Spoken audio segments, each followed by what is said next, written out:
Shoshilinch tezkor xabar. O'zgidromet fuqarolarga 13, 14 va 15 mart kunlari kutilayotgan ob-havo ma'lumotini e'lon qildi. Barcha fuqarolar tezda xabardor bo'ling. Assalomu alaykum, hurmatli tomoshabinlar. O'zbekistonda va jahonda sodir bo'layotgan eng so'nggi va dolzarb xabarlarni o'tkazib yubormaslik uchun hoziroq like bosib, kanalimizga obuna bo'lishni unutmang. Like bosgan insonni Xudoyim doim qo'llasin. Qoraqalpog'iston Respublikasida havo bulutli bo'ladi. Yog'ingarchilik kutilmaydi. 13 mart kuni kechasi 05 daraja sovuq, kunduzi 7-12 daraja iliq bo'ladi. 14-dan 16 mart kunlarigacha kechasi harorat 05 daraja iliq, kunduzi 10-15 daraja iliq bo'ladi. Buxoro va Navoiy viloyatida havo bulutli bo'ladi. Yog'ingarchilik kutilmaydi. 13 mart kuni kechasi 3 daraja sovuq, kunduzi 10-15 daraja iliq bo'ladi. 14 martdan 16 mart kunlarigacha kechasi harorat 2-7 daraja iliq, kunduzi 12-17 daraja iliq bo'ladi. Toshkent, Sirdaryo, Jizzax va Samarqand viloyatida havo bulutli bo'ladi. Yog'ingarchilik kutilmaydi. Shamol-sharqdan 7-12 metr/sekund tezlikda esadi. Havo harorati 13 mart kuni kechasi 2 daraja sovuq, kunduzi 10-15 daraja iliq bo'ladi.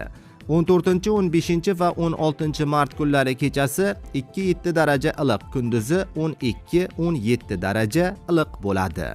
Qashqadaryo va Surxondaryo viloyatlarida havo bulutli bo'ladi. Yog'ingarchilik kutilmaydi. Faqat 15 mart kuni ba'zi joylarga yomg'ir yog'ishi mumkin.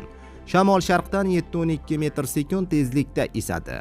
Harorat 13 mart kuni kechasi 3 daraja sovuq, kunduz kunlari 13-18 daraja iliq bo'ladi.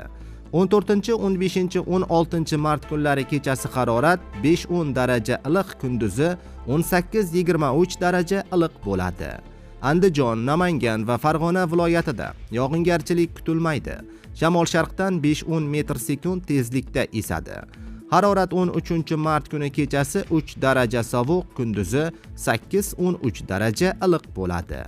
14 martdan 16 mart kunlarigacha kechasi harorat 2-7 daraja iliq, kunduz kunlari 12-17 daraja iliq bo'ladi. Respublikaning tog'oldi va tog'li hududlarida havo o'zgaruvchan bo'ladi. 13 martda yog'ingarchilik kutilmaydi. 14 martdan 16 martgacha vaqti bilan yog'ingarchilik, yomg'ir, qor bo'ladi. Ba'zi joylarga tuman tushadi.